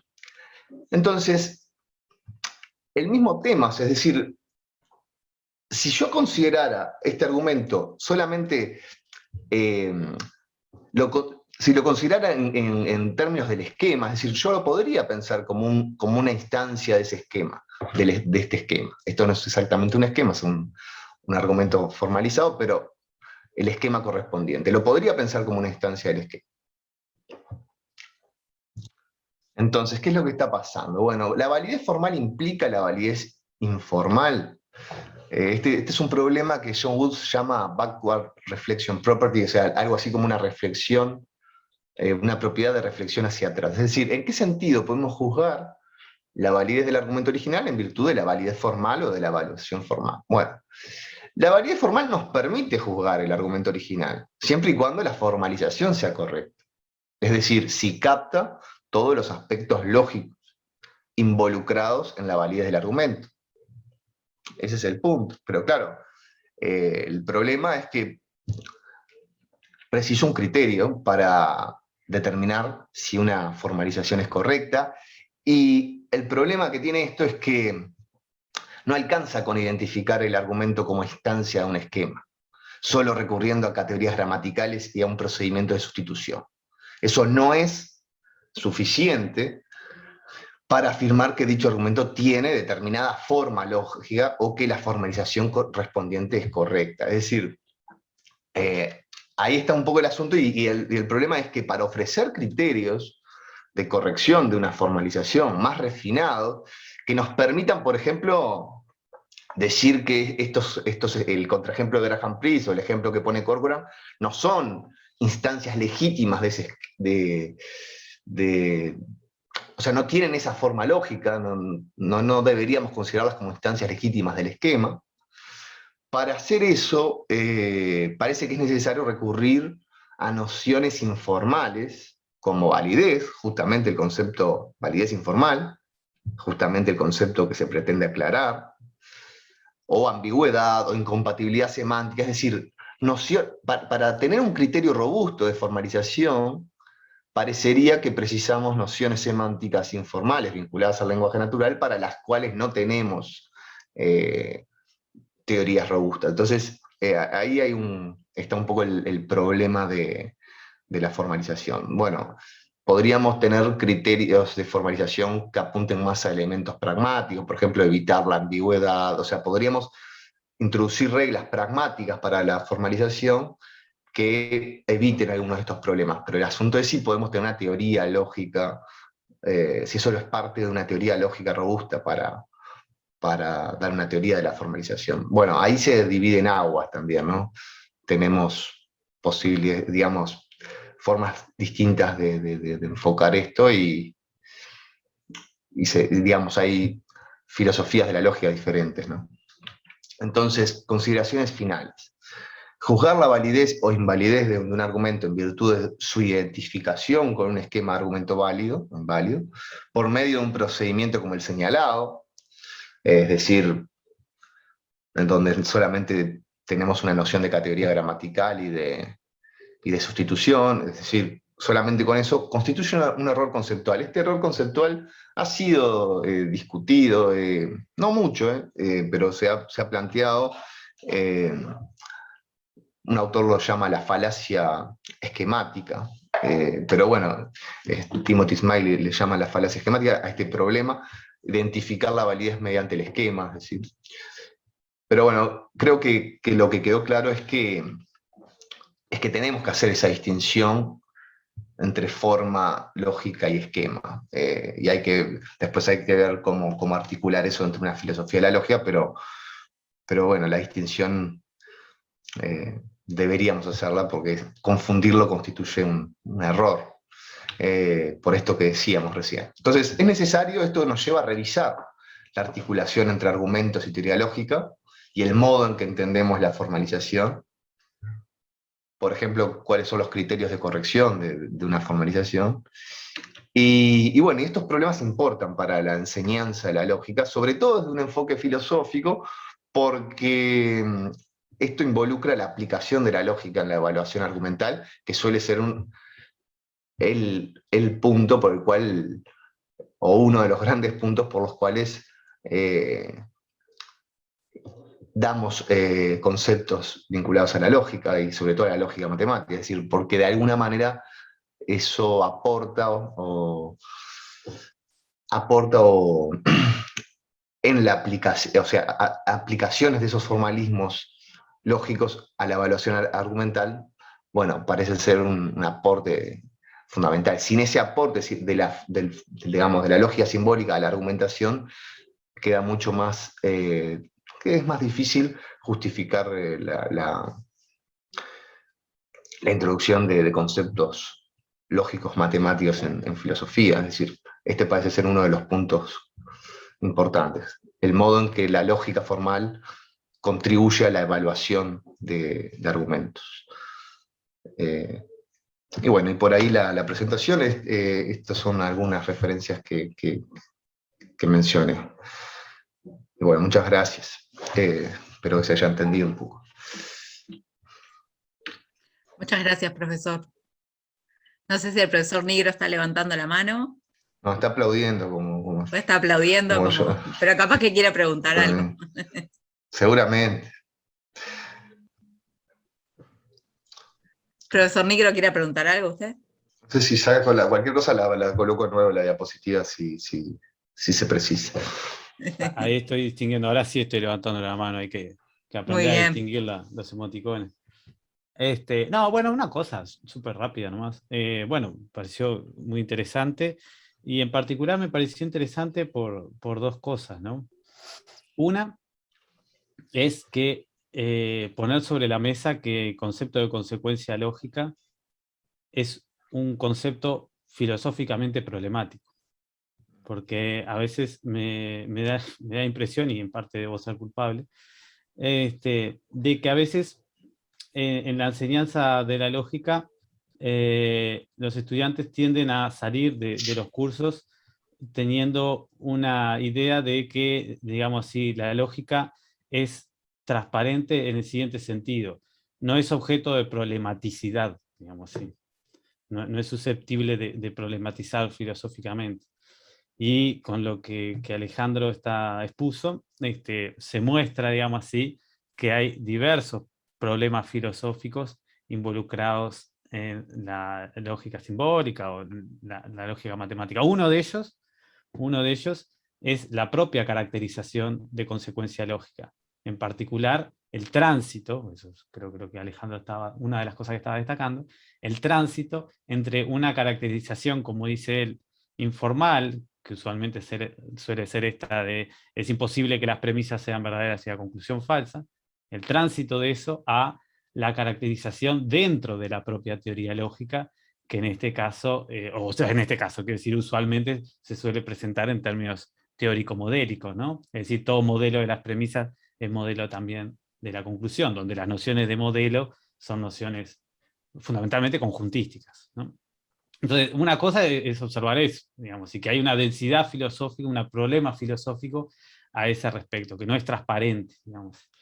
Y lo otro, destacar, que me pareció que estuvo interesante, que el hecho de cómo enseñamos y trabajamos en ese sentido la lógica en contextos filosóficos en relación con la evaluación argumental, donde así un poco lo que entiendo que el profesor Chemiel, aunque es un viejo amigo, le digo así en esta ocasión, puso el acento es en lo que puede ser, digamos, la estrategia típica de los libros y los cursos de lógica, y cuando esto se transfiere al aula de secundaria también, de que la evaluación argumental por medio de la lógica consiste en estos dos pasos fundamentales. Primero, formalizar el argumento, y luego emplear algún cálculo para evaluar ese esquema, ya sea, bueno, Alejandro habló de derivabilidad, o lo más conocido, lo que seguramente todos recordamos, son las tablas de verdad para el caso de la lógica proposicional, ¿bien? Entonces hacemos un cálculo ciego allí, ciego en el sentido de que no nos ocupamos de lo que decía el argumento, de su contenido, y el resultado de ese cálculo lo importamos o lo extrapolamos al argumento original. Entonces ahí Alejandro un poco me pareció que puso el acento en la problematicidad también de eso, en particular en la problematicidad del primer paso, ¿no? La conversión del argumento original. Como buen docente de lógica usó ejemplos de laboratorio, ¿no? Esa es una dificultad añadida, ¿no? Los argumentos interesantes no vienen así, lamentablemente. A la conversión bueno, si es el esquema o luego a la forma final, si eso es más de un paso, si es solo un paso. Cosa que, de hecho, la lógica no se ha ocupado de eso, en el siguiente sentido.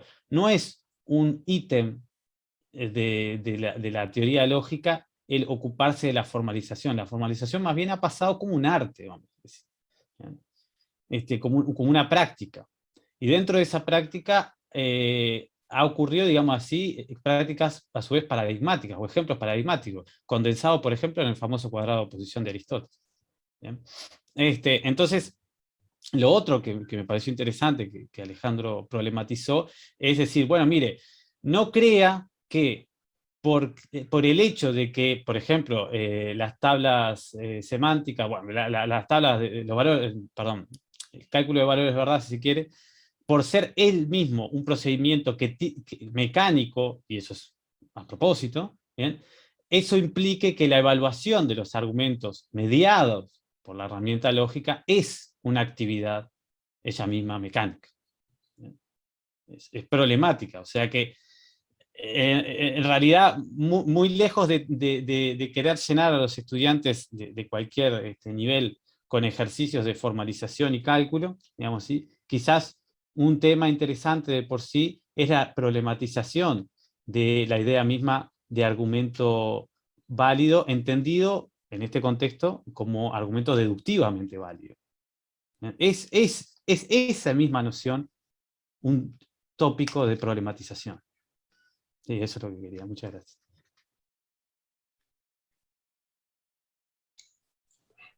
Gracias, profesor Nigro. No sé si alguien más tiene algún comentario, alguna pregunta para hacer. A mí me parece, me tomo la palabra, ¿no hay nadie pidiendo la palabra, Ale? Por ahora no, Liliana, es tuya. Alejandro, primero, bueno, sin duda agradecerte esta exposición tan clara y que además nos genera tanta problematización respecto a la lógica. Yo creo que en general tenemos un deber respecto a la lógica, ¿no? Si bien lógica está en nuestros programas de quinto año, muchas veces se reduce un poco a lo que decía Guillermo, a ese pasaje de ese lenguaje natural, a ese lenguaje lógico, haciendo un ejercicio de hasta mecánico, de pasaje de ese argumento a esa función lógica que luego, bueno, calculamos y dedicamos varias clases a ver si aprendo la mecánica de cómo, ¿no? Llegar a probar qué, y nos detenemos muy poco en pensar qué significa esa tautología quizá a la que llegamos, o esa contingencia o esa contradicción a la que arribamos. Y creo que ese es un gran desafío que tenemos por delante, es un debe y es un gran desafío porque implica adentrarnos en un campo que es problemático en sí mismo, como tú lo planteabas acá en esta exposición, ¿no? Yo creo que lo más valioso que tú traes en esta exposición es justamente el poner la situación problema allí y hacernos pensar respecto a esa relación que sin duda nos conmueve porque nos saca de nuestro esquema tradicional y clásico, que nos hace entender qué es válido, cuándo, tal y tal cosa, etc., ¿no?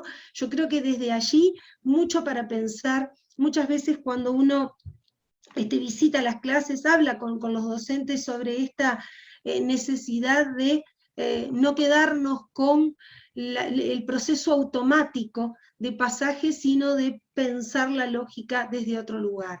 Y a veces es que no tenemos los elementos o el tiempo para dedicarnos a pensar en estos asuntos. Y este espacio y este lugar nos trajo entonces la posibilidad, nos ofreció la posibilidad de poder hacerlo, y desde allí me parece sumamente valioso y generándonos grandes desafíos respecto a este tema, ¿no?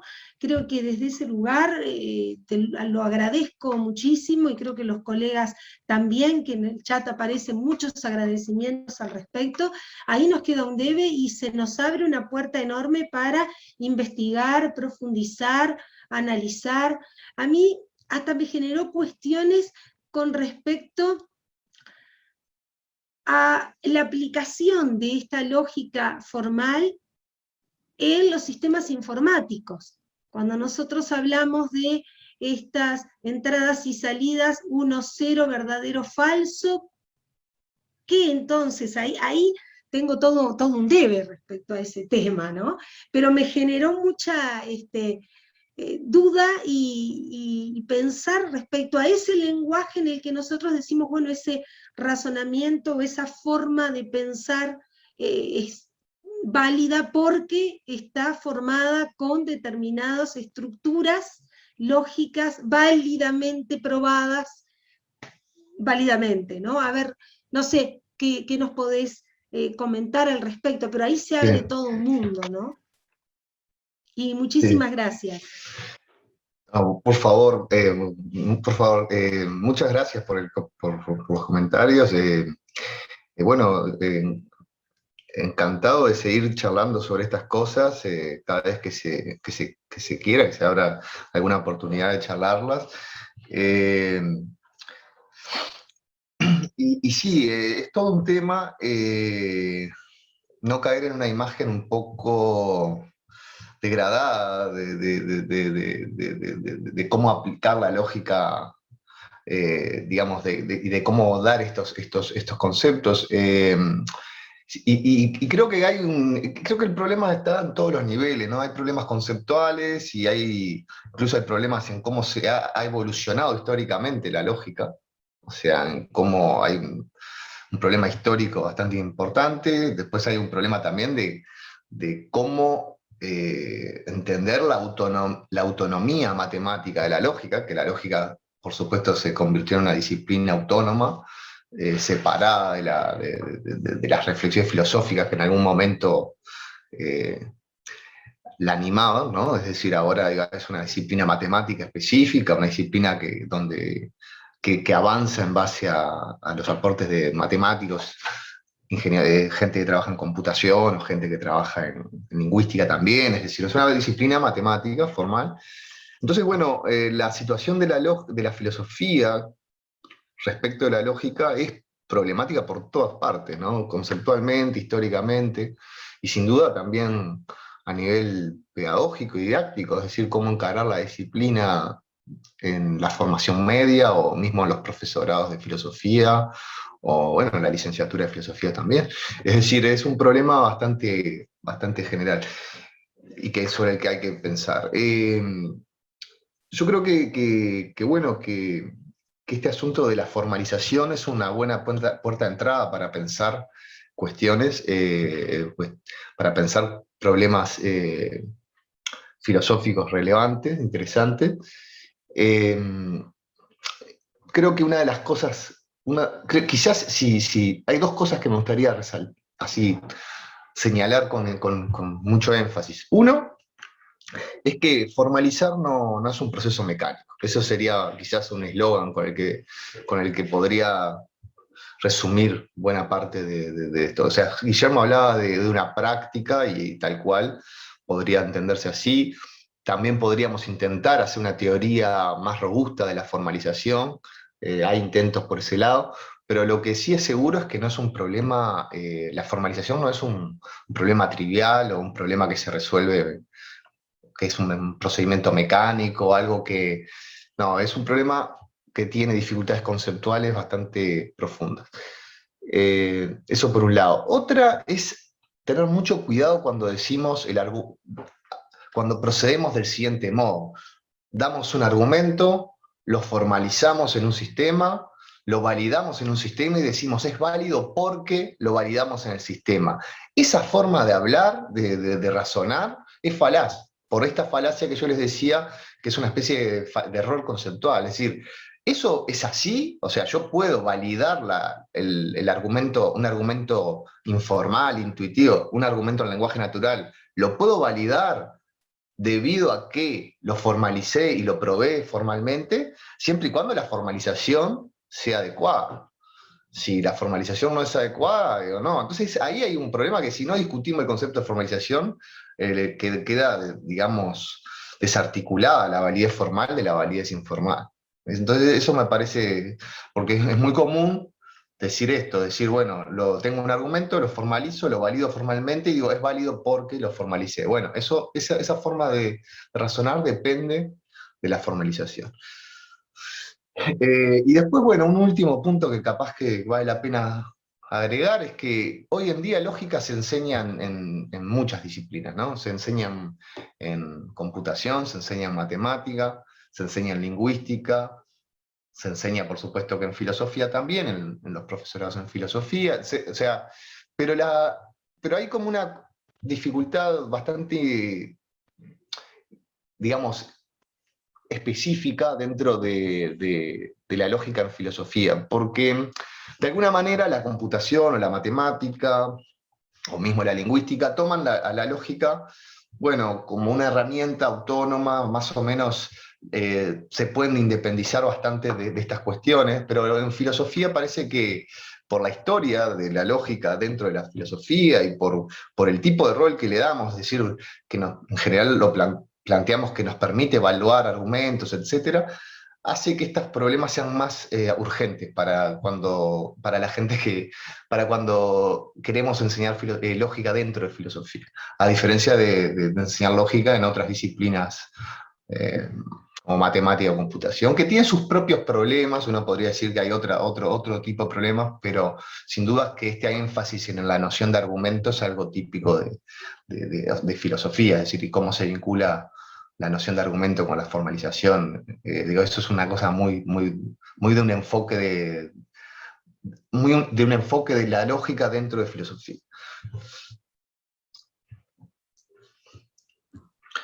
Muchas gracias, profesor Chimiel. Tiene la palabra Leti Borgna. Buenas tardes. No, yo me quedé pensando de si había logrado vincular dos cosas que el profesor Alejandro dijo, pero que también Guillermo en un momento mencionó, ¿no? Cuando él hablaba de su práctica en quinto año, él habló por allí de que, bueno, que había problematizado el concepto de la verdad en matemática. Y el profesor Alejandro en un momento, bueno, hace la pregunta, ¿no? Si la lógica formal contribuye a la evaluación de argumentos, y si yo no me equivoco, también habló por allí de reglas pragmáticas, como nuevos criterios. Mi pregunta es, ¿qué consecuencias trae esto? Problematizarlo desde este lugar, ¿qué consecuencias trae? No sé si es muy genérica mi pregunta.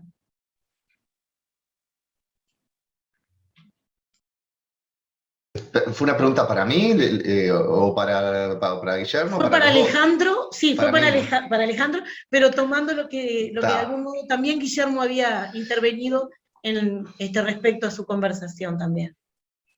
Sí, yo diría que, a ver, en la presentación que hice y un poco en el problema que señalé, quizás la conclusión es como una gran advertencia, ¿no?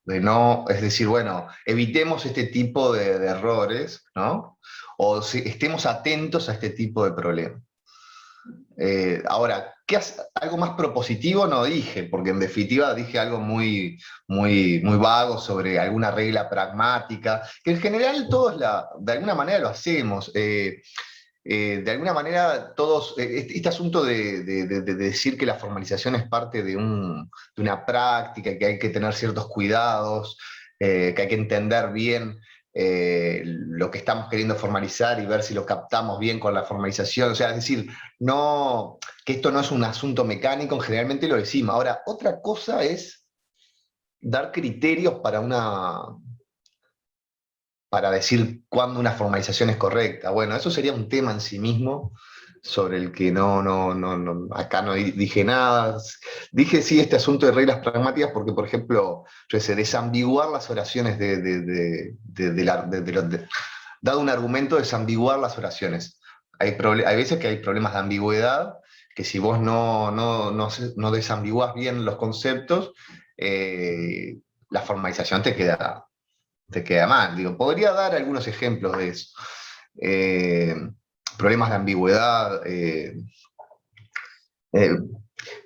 Y bueno, el problema con esto es que yo diría que hay como dos formas de abordar eso. Una, que es robustecer una teoría más sobre la noción de formalización y de corrección de una formalización, una teoría más conceptual, y otra es una cosa más como de tipo reglas prácticas, tenga cuidado con esto, tenga cuidado con esto otro. Bueno, por lo menos podríamos apuntar a explicitar un poco esas reglas prácticas, ¿no? Decir, bueno, digo, podríamos hacer profundizar en eso en otro momento, ¿no? ¿Cuáles serían esas reglas que hay que tener en cuenta? Por ejemplo, este asunto de la ambigüedad. Entonces digo, a ver, en resumen, yo por eso te decía, lo que planteé acá es simplemente algo que podríamos decir un error común muchas veces en la manera en que entendemos la relación entre lógica y argumentación, y algunas cosas a tener en cuenta, ¿no? Sobre todo este asunto de entender la formalización como un proceso, por lo pronto, que requiere que hay un proceso de interpretación cuando uno formaliza, que no es un proceso mecánico, que requiere de una comprensión profunda de lo que se está diciendo, de lo que se quiere formalizar, y que si no tenemos en cuenta algunas reglas básicas, sobre las que acá no dije nada, pero reglas que podríamos decir son prácticas, bueno, la formalización puede dar cualquier cosa. Entonces, ahora avanzar en la parte propositiva, bueno, eso sí se quedaría para otro momento, pero bueno, por lo pronto, si evitamos estos errores, que son errores muy comunes, o por lo pronto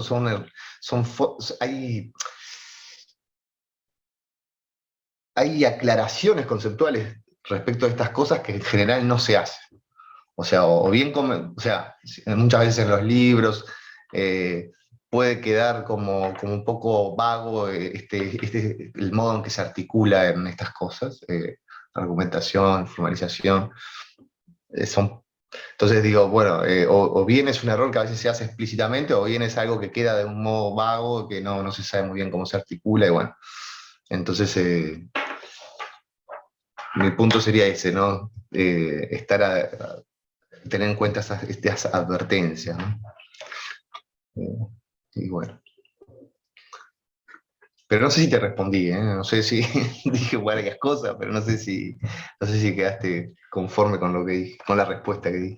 No, sí, o sea, no quedé conforme, porque creo que preguntaba más por tu intención, No, mejor. ¿no? A la hora de Mi realizar un intención. trabajo de este tipo, creo que hay una intención mayor que simplemente mostrarnos que hay un error conceptual. Era eso lo que Bueno, ¿cuál quería es la preguntar. motivación mía más general, decís? Claro, no sé si una motivación o una intención, ¿no? Porque cuando uno escribe un trabajo, Sí, creo sí. que hay ciertos No, supuestos está bien. que están por Capaz que detrás. no te entendí bien entonces. No, O sea, igual me gustó mucho lo de las reglas prácticas. Eso me mm. gustaría saber para poder, bueno, que a lo mejor pudieras recomendar en algún momento alguna bibliografía para eso que mencionaste al final, me gustaría.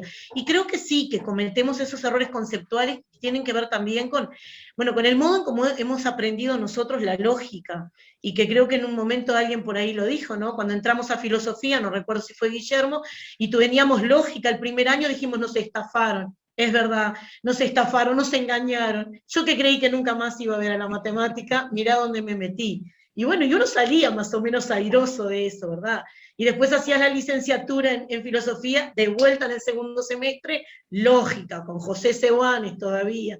Y entonces vos decías, ¿qué pasó acá? Entonces, por eso, pero creo que siempre hay como, a mí lo que yo lo que te quería preguntar era si en el trabajo que habías elaborado, el concepto de verdad era desde este punto de vista más formal, vinculado con los argumentos, había tenido un peso en la construcción de tu trabajo. Creo que iba un poco más por ahí mi pregunta, pero todo lo que dijiste, obviamente me gustaría saber mucho más sobre esto. Sí, yo, mi tutor de tesis de doctorado es José Bane, justamente. Así que, bueno, y José ha escrito algunas cosas que tienen que ver con estos temas también. Y bueno, y en mi trabajo, o sea, como decía al principio, este trabajo que presenté acá capaz, o sea, lo más seguro es que en estas próximas semanas pueda terminar de escribir un artículo en el que estoy trabajando, que puede ser una prepublicación, que sería seguramente lo presenten en la revista de prepublicaciones de ahí del departamento, que en realidad es parte, digamos, podría ser un resultado parcial y pequeño dentro del proyecto más general de la tesis, ¿no? Que claro, a nivel de la tesis el problema sería justamente ver si se puede avanzar en criterios para dar una formalización correcta, ¿no? Ese sería un poco el problema de tesis. O sea, pero bueno, una primera distinción importante sería este asunto de diferenciar forma lógica de esquematización. Este sería un problema bastante inicial, pero después a la larga el asunto sería ver si se puede avanzar en criterios para determinar la corrección de una formalización. Y eso involucra varias cosas y digamos, problemas que tienen que ver con problemas técnicos, pero también problemas conceptuales de cómo pensamos la lógica, ¿no? Si vos en definitiva, si la formalización vos la entendés más como un análisis o la entendés como una explicación, ahí hay un problema de fondo, digamos. No me gusta mucho, suelo decir problema de fondo a veces. 2x3 tengo esa muletilla, problema de fondo, pero digo, en definitiva, si vos entendés la formalización y este asunto como un análisis o una explicación, ¿no? Este es un problema que separa aguas, ¿no? Y si este asunto de si vos podés desarrollar una teoría lógica robusta para dar criterios de corrección de una formalización, o, bueno, tenés que recurrir más a una cierta pragmática, ¿no? Es decir, bueno, criterios prácticos que orientan lo que es una buena formalización, pero que no llega a ser una teoría. Porque el problema acá es que empezás a necesitar aclarar nociones del lenguaje natural, nociones sobre las que no tenés teorías robustas, ¿no? O sea, bueno, ese es el problema.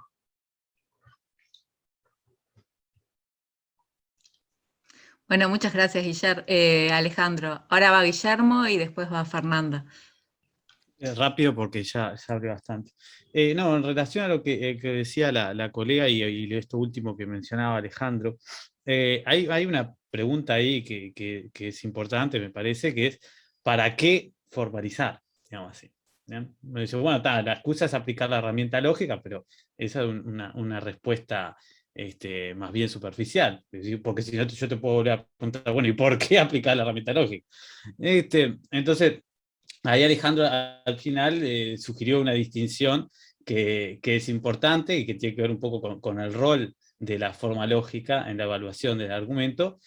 Por ejemplo, que sea, bueno, la forma lógica, digamos así, captura un poco la naturaleza del argumento, o la esencia ¿no? del argumento, y otra que diría, bueno, mira, la forma lógica en realidad tiene el rol de poder trabajar de una forma general el argumento. General, por ejemplo, quiere decir hacerlo perteneciente a una clase. ¿Bien? Introducir el argumento dentro de una clase argumental, con lo cual yo tengo la ventaja de, al trabajar sobre esa clase, no simplemente con viento a favor, digamos, dar un veredicto o un juicio sobre ese argumento particular, sino sobre todos los miembros que conforman esa clase. ¿Bien? Entonces, ahí hay una primera cuestión, ¿no? Ahí, bueno, uno, por ejemplo, cómo lo enseña o qué quiere transmitir. ¿Quiere decir que la forma lógica es algo del alma o es más bien un rol, si se quiere, más metodológico?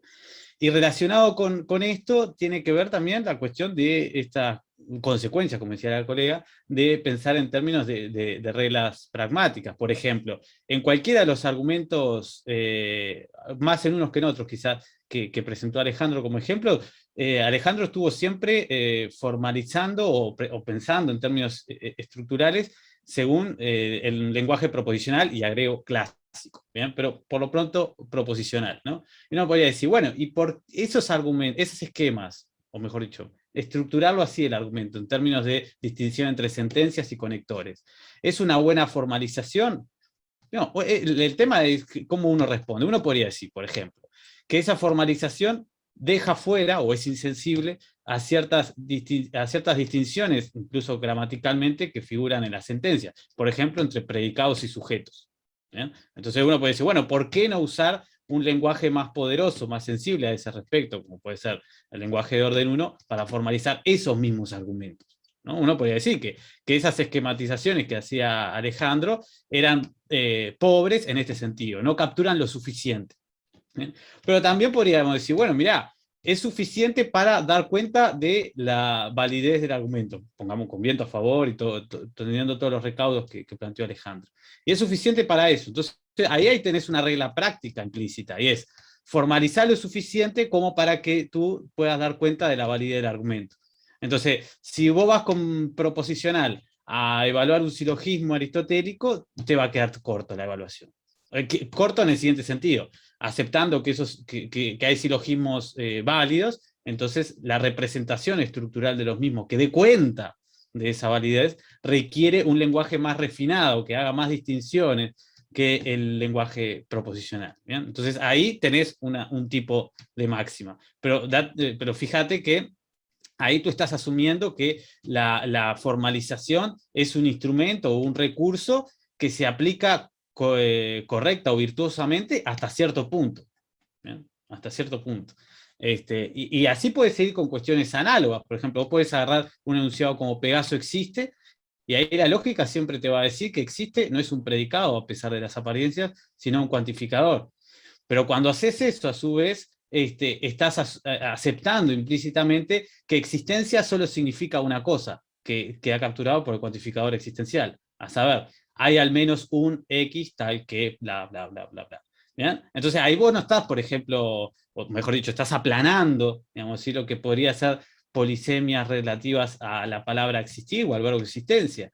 ¿En qué tipo? Bueno, que no distinguimos distintos tipos de existencia. Por ejemplo, un cuantificador existencial no te va a distinguir en lo que puede ser una existencia ficcional, digamos, ¿sí? De una existencia real, por decirlo de alguna manera. Eso queda aplanado. Entonces, ese tipo de consideraciones, desde un punto de vista práctico, uno puede decir, bueno, ¿cuándo su puesta en escena es relevante? ¿Cuándo su puesta en escena no es relevante? ¿Bien?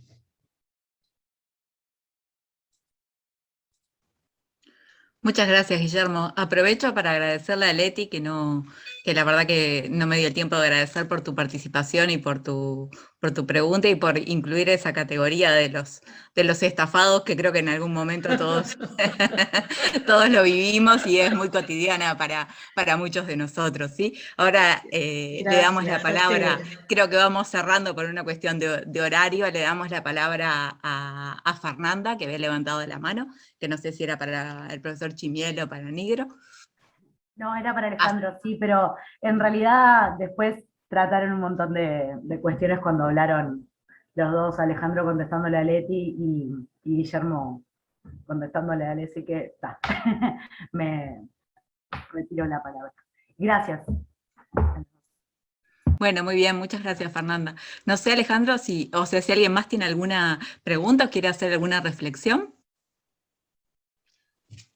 Yo quisiera decir una cosa, que es Dale. digo, sí, si no hay nadie para hablar, es que bueno, que es un desafío, para plantearlo como un desafío, decir, bueno, es un desafío interesante encontrar maneras de enseñar lógica, ¿no? Y sobre todo de enseñar lógica en filosofía. Yo creo que enseñar lógica en general, digo, es importante, pero digo, en filosofía particularmente, ¿no? Y bueno, y estos ejemplos que puso Guillermo, digo, bárbaros, digo, los comparto, que, por ejemplo, el que dio un ejemplo claro de reglas pragmáticas. Bueno, en definitiva, el tema de la aplicación de la lógica en la argumentación puede estar involucrado en una discusión mucho más rica, ¿no? De procesos de interpretación. La formalización es como un proceso de interpretación que ayuda a aclarar lo que se está diciendo. Entonces, pensar esto en un sentido mucho más dialógico, es decir, bueno, alguien plantea un argumento, se formaliza de una manera, es una buena formalización, se genera una discusión, es decir, no pensarlo como algo mecánico y cerrado, este tema de cómo aplicar la lógica de la argumentación, sino como un proceso mucho más vivo, vinculado a la interpretación, y vinculado a la discusión. Entonces esto puede generar desafíos digamos, en cómo integrar la lógica dentro de la argumentación y dentro de filosofía. Y bueno, me parece, lo dejo como para pensar ese desafío hacia adelante. Bueno, muchas gracias Alejandro, gracias Guillermo, y gracias a todos los participantes. Le doy la palabra a Lilian como para ir cerrando, porque ya estamos en hora. Bueno, sí, Alejandro, yo me quedo pensando, además, esto que tú decías respecto a la formalización y a la validez, si acá no nos centramos, sobre todo, como decía Guillermo, en un aspecto más, si se quiere, de lógica más proposicional, pero si pensamos en otras lógicas, si estos conceptos no variarían y no serían otros, pensando en la lógica modal o otros tipos de lógica, ¿no? Y ahí se abren otros momentos y espacios de discusión, ¿verdad? Porque todo el tiempo los centramos en esta lógica, pero ahí se abrirían otros criterios y otros elementos como para, ¿no? Para seguir... Sí.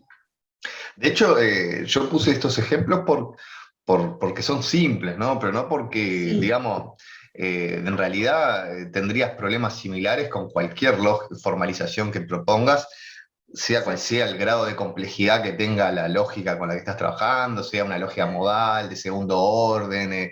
Y es más, los problemas pueden ser hasta, bueno, más complejos y más interesantes en algún punto, ¿no? O sea, pero bueno, pero sí, ni que hablar. Los problemas, en cierto modo, por decirlo así, estos problemas filosóficos de metodología, de cómo entender el método lógico y cómo aplica la lógica en la argumentación, son bastante generales y en realidad se reproducen en cualquier lógica con la que estés trabajando. Claro. Pero sí, ni que hablar que hay muchas cosas interesantes para pensar por ese lado, ¿sí? Ampliando lógicas más complejas. Sí.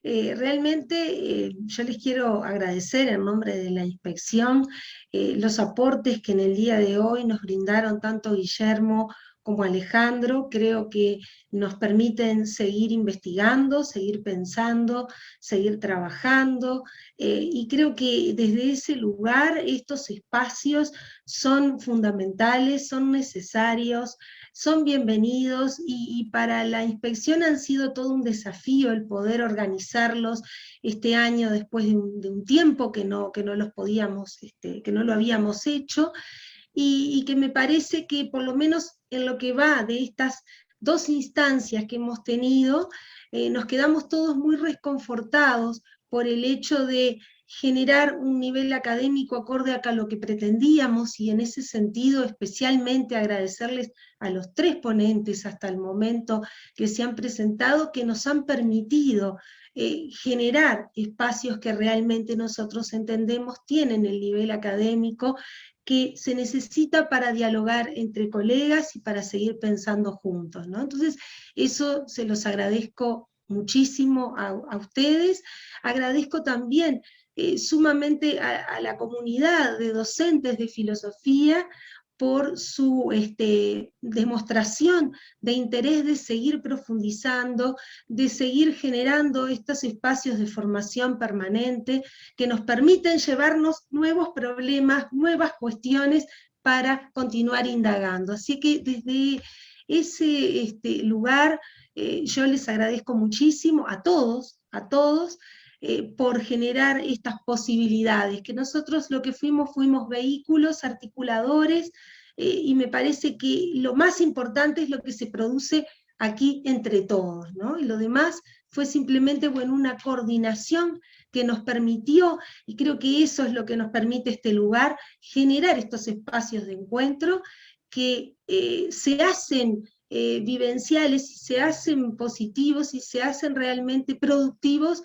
cuando todos nosotros estamos acá y podemos aportar desde lo que conocemos, nuestra trayectoria, nuestras historias, y bueno, y nuestras incógnitas y debes que tenemos en el conocimiento. O sea que, gracias una vez más, me quedo muy contenta con este encuentro y con volver a ver a los colegas y encontrarnos además con esta posibilidad de trabajar con el departamento de filosofía del CFE, que mucho está aportando al quehacer docente y a la formación docente en nuestro país. Así que muchísimas gracias, y simplemente desde la Inspección de Filosofía y con Alejandra decirles hasta la próxima. Son unos privilegiados por poder estar acá, porque no saben cuántos docentes nos han escrito en estos días que piden por favor que se les haga un lugarcito cuando ya el Zoom no tiene más espacio. Entonces siéntanse felices de estar en este lugar. Gracias a todos y hasta la próxima, y yo le pasaría la palabra a quienes nos abren esta casa y esta casa virtual en este momento, pero que nos están permitiendo reunirnos. Así que le doy la palabra a Beatriz y hasta la próxima.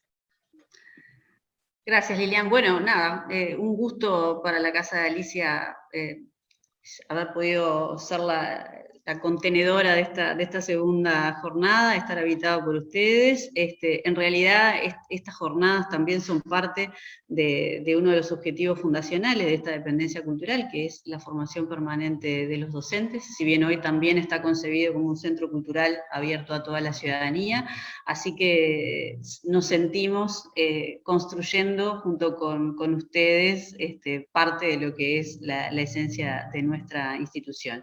Decirles a todos que los esperamos el martes que viene y que ya están todos los cupos completos para todas las jornadas de los 2 martes siguientes, y que si están interesados en las jornadas que también está organizando, cuyas inscripciones se lanzaron ayer, la difusión comenzó ayer a las 5:30 de la tarde. Jornadas también organizadas por la Inspección de Filosofía, junto con el Departamento Integral del Estudiante y la Coordinación de Artes Escénicas y Audiovisuales de la Dirección General de Educación Secundaria, que tiene como centro la importancia del cuerpo en las instituciones educativas. Vaya tema y vaya cruce de miradas, de mensajes y de reflexiones.